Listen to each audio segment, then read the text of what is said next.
তারেক রহমান সাহেব বলেছিলেন উনি 17-18 দিন আসার আগে যা আমার হাতে নেই, ওনার হাতে আসাটা। তাহলে কার হাতে? আমরা হলফনামা আমাদের ডিটেলস দিই কেন জানেন? এজন্য দিই যারা এই রাজনীতিবিদদেরকে ভোট দিবে তারা যেন জানে তার ডিটেলস।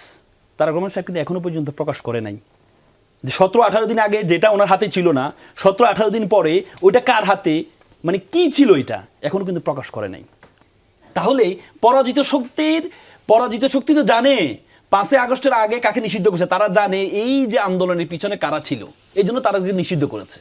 তার মানে সবচেয়ে থ্রেটের মধ্যে, এবং যদি আন্তর্জাতিক শক্তি বলেন সবচেয়ে বেশি থ্রেট হওয়ার কথা ছিল, মানে আপনি বলছেন তারেক সাহেবের চেয়ে শফিক সাহেবের রিস্কের ফ্যাক্টর বেশি, সেই কারণে তার নিরাপত্তা দরকার। সেটাই তো 5 আগস্ট আগে প্রমাণ করেছে নিষিদ্ধ করে। সেই তো আপনি রাজনীতি করবেন, রিস্ক থাকবে না। আমি মনে করি রিস্কবিহীন মানে রাজনৈতিক ব্যক্তিত্ব মানে লবণবিহীন তরকারির মতো। আপনি রাজনীতি করতে আসছেন, আপনার রিস্ক থাকবে না, এই চিন্তা কিভাবে করেন আপনি? যেমন মনে আপা বললো যে হচ্ছে সবচেয়ে স্যাক্রিফাইস দল হচ্ছে বিএনপি, সবচেয়ে বেশি স্যাক্রিফাইস করেছে। আপনি দেখেন গুম কমিশনের রিসেন্টলি গুম হওয়া সবচেয়ে বেশি কিন্তু জামাত শিবিরের সবচেয়ে বেশি। এবং আপনি দেখেছেন মানে প্রথম সারি 10 জন তাদের নেতৃবৃন্দকে হত্যা করা হয়েছে জুডিশিয়াল কিলিংয়ের মাধ্যমে। কিন্তু বড় কোনো নেতৃবৃন্দ, কোনো দলের নেতৃবৃন্দকে আমরা দেখিনি হত্যা করা হয়েছে। প্রথম সারি 10 জনকে আপনি শিবির নামে হত্যা করা বৈধ ছিল বাংলাদেশে, যা আপনি তাকে ট্যাগিং দিবে শিবির, সাথে আপনাকে হত্যা করতে পারবেন। বিশ্বজিৎকে আমরা দেখেছি, সে বলছে আমি হিন্দু, তাহলে তুই হিন্দু শিবির, মানে তার মানে শিবির বললেই তোকে মারা আমার জন্য জায়েজ। আবরারকে আমরা দেখেছি। তার মানে দলগত স্যাক্রিফাইস কার বেশি? দলগত। আপনি দেখেন রিস্কটা কার পক্ষ থেকে। তারেক রহমান সাহেব বলেছিলেন উনি 17-18 দিন আসার আগে যা আমার হাতে নেই, ওনার হাতে আসাটা। তাহলে কার হাতে? আমরা হলফনামা আমাদের ডিটেলস দিই কেন জানেন? এজন্য দিই যারা এই রাজনীতিবিদদেরকে ভোট দিবে তারা যেন জানে তার ডিটেলস।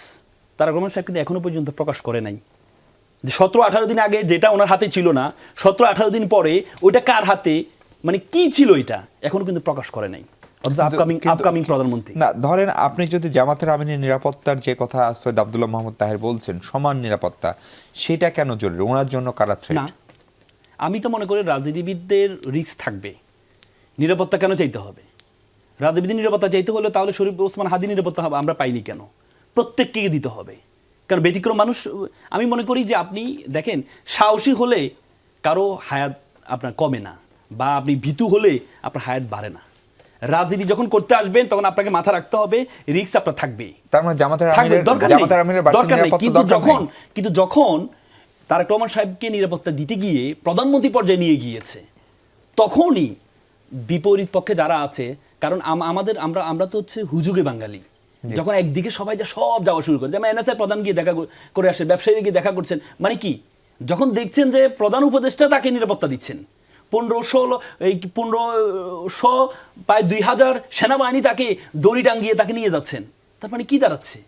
তার মানে এই যে হুজুগে বাঙালি, আপনি যখন যত বেশি নিরাপত্তা পাবেন তত বেশি মানুষ পাবেন। আপনি দেখেন সব বাংলাদেশ সবচেয়ে বড় নিরাপত্তা পায় কে? প্রধান উপদেষ্টা।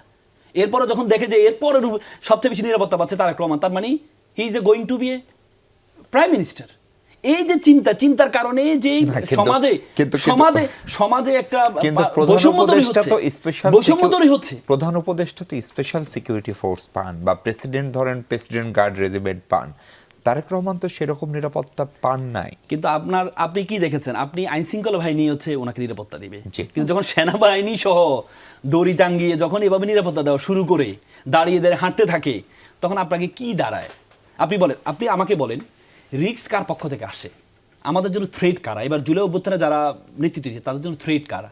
হয়তো পরাজিত শক্তি 2 ধরনের, একটা জাতীয় শক্তি, একটা হচ্ছে আন্তর্জাতিক শক্তি। তাহলে পরাজিত শক্তি তো জানে 5 আগস্টের আগে কাকে নিষিদ্ধ করেছে, তারা জানে এই যে আন্দোলনের পিছনে কারা ছিল, এই জন্য তাদেরকে নিষিদ্ধ করেছে।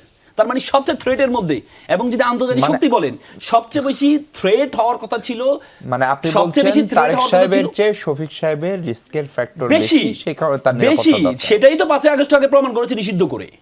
সেই তো আপনি তো দেখেন যে 5 আগস্ট আগে ফখরুল সাহেব বলেছেন এই যে আন্দোলনের সাথে আমরা নেই, সরাসরি বলেছিলেন। আপা এই শীর্ষ নেতাদের নিরাপত্তা নিয়ে আপনি আগের ধাপেও বলছিলেন, যে কথার আছে বলছিলেন একটু আগে, যে আসলেই কি তারেক রহমান সাহেবকে যে নিরাপত্তাটা দেওয়া হচ্ছে সেটা কি খানিকটা দৃষ্টিকটু, এবং এটা তার জন্য পলিটিক্যালি ভালো হচ্ছে, নাকি সেটা তার ধরেন তার কথাবার্তা, আচরণ, শব্দচয়ন নিয়ে সব পক্ষ প্রশংসা করছে, কিন্তু ধরেন যে আপনাদের দীর্ঘদিনের পরীক্ষিত রাজপথের সহযাত্রী যারা জামাত, তারা আজকে প্রধান উপদেষ্টার কাছে গিয়ে সেই নিরাপত্তা নিয়ে আনুষ্ঠানিকভাবে অবজেকশন দিল, বিষয়টা আসলে কি হচ্ছে? ওই যে বলে না যে পশ্চিমারা যার বন্ধু হয় তারা শত্রুর দরকার পড়ে না, ঠিক তেমনই জামাত যার বন্ধু হয় তারা শত্রুর দরকার পড়ে না। আপনার তারেক রহমান বা বিএনপি তারা কি বলেছে যে আমাদেরকে সিরিয়াস নিরাপত্তা দাও?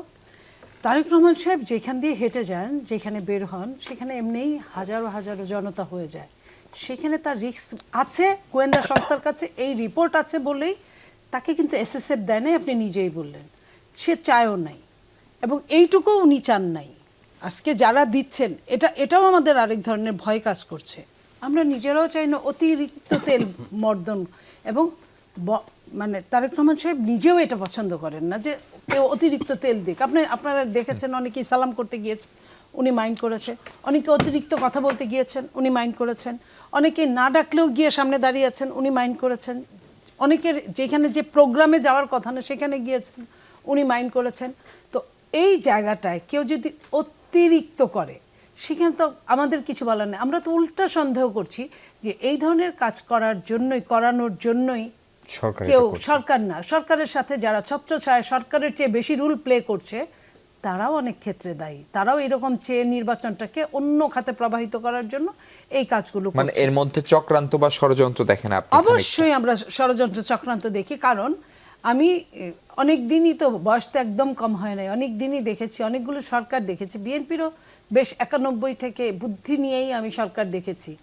আমি যে সরকার যেভাবে দেখেছি, এখন যেভাবে দেখছি, আমার কাছে মনে হচ্ছে ষড়যন্ত্র। এখানে আমি আরেকটা কথা বলি, এনএসআইয়ের চিফ নিয়ে এত কথা হচ্ছে। এনএসআইয়ের চিফ যেদিন গিয়েছিল, আপনারা সবাই জানেন, আপনারা সংবাদকর্মী, উনি যেদিন গিয়েছিলেন ওপেন গিয়েছিলেন, নাম্বার 1। নাম্বার 2 হলো উনি গিয়েছিলেন অফিস আওয়ারে গিয়েছিলেন, শোক জানার। উনি গিয়েছিলেন শোক তো, যিনি চলে গিয়েছেন পৃথিবী ছেড়ে, উনি 3 বারের প্রধানমন্ত্রী, শোক উনি জানাতেই পারেন, শোক বইতে স্বাক্ষর করতেই পারেন। কিন্তু তারপরে যারা যারা শোক বইতে স্বাক্ষর করেছেন প্রায় অনেকেই জামাতে ইসলামীর, ছাত্র শিবির, ছাত্র দলের চেয়ে আগে দেখা করেছে। তার মানে কি তারাও কি উপঢৌকন দিয়েছে? জামাতের আমির দেখা করেছে, শুধু দেখাই করেন নাই, উনি আবার এটাও বলেছেন, উনি এই যে রাসেলদের মতো এদেরকে নিয়োগ করেন যে এই ধরনের কথা তোমরা প্রপাগান্ডা চালাবা, আবার উনি যায় বলেন যে আমরা আবার 5 বছর একসাথে থাকতে চাই। এই যে বলার ধরনটা দেখেন, এই যে দ্বিচারিতা, এটাকেই বলে দ্বিচারিতা। তো এই যে উনারা যে গেলেন, তা উনাদের মাঝে যেটা কি ছিল।